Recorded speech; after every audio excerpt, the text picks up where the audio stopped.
You become what you believe. Picture a wooden porch in Mississippi. Morning light stripes the boards. A little girl recites to a handful of chickens because there's no audience yet only belief. That voice will one day fill studios, launch a network, and open a school across an ocean. But it starts here, with faith standing in for applause. Oprah Gail Winfrey grows up between tenderness and disciplined grandmother's praise.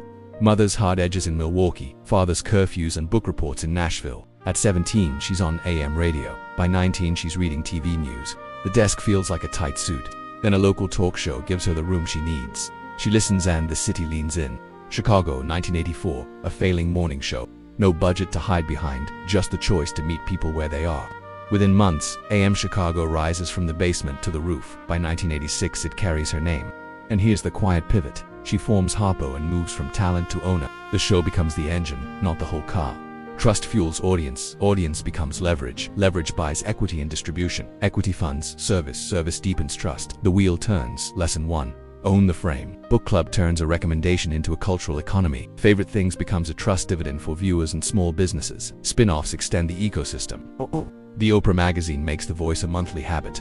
Own pushes the brand into distribution. If you create, teach, or lead, don't just rent attention, own your format, your IP, your relationship with the audience. Lesson 2. Make empathy your operating system. On her stage, vulnerability isn't a stunt.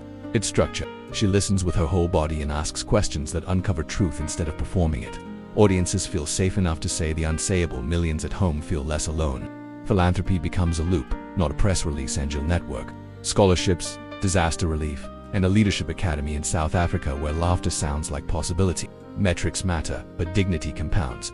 Designed for people to feel seen, and they stay. Lesson 3. Pivot with a compass. Own launches, stumbles, and retools. She deepens partnerships, recenters formats that express her core. Super Soul Sunday, signature interviews, documentary series, and follows attention into streaming without dropping the center that made her matter. Real influence also means real accountability. Tighten standards when critiques land. Refine, don't retreat. Ask before every segment and every deal. Does this scale both impact and integrity? Hold the whole picture. A porch without an audience. A radio booth. A Chicago studio that learned to listen. A brass plaque on brick Harpo. A wall of books that move the culture. A classroom in South Africa lit by morning. A control room of screens where distribution becomes service. The ribbon through it all is belief backed by ownership. Empathy engineered into workflow, and reinvention tied to a moral north. What does that mean for you tomorrow? Name and own one repeatable format. Move your audience relationships off rented land. Write a one-page show Bible even if your show is a weekly email. Put an ethics checklist beside your KPI dashboard. Add one ritual that makes people feel heard before you ask them for anything. And make the small pivot you've been avoiding call the partner. Kill the feature. Greenlight the conversation that scares you. Turn your wounds into wisdom. The hardest parts of your story can become the strongest parts of your work if you put them in the right frame. If this helped you see your work with clearer eyes, subscribe. We turn biography into tools you can use next week, not next year. Next up, Maya Angelou. Voice, resilience, and the craft of truth. A mentor who helped shape Oprah's compass and can sharpen ours. Believe, own, listen, evolve.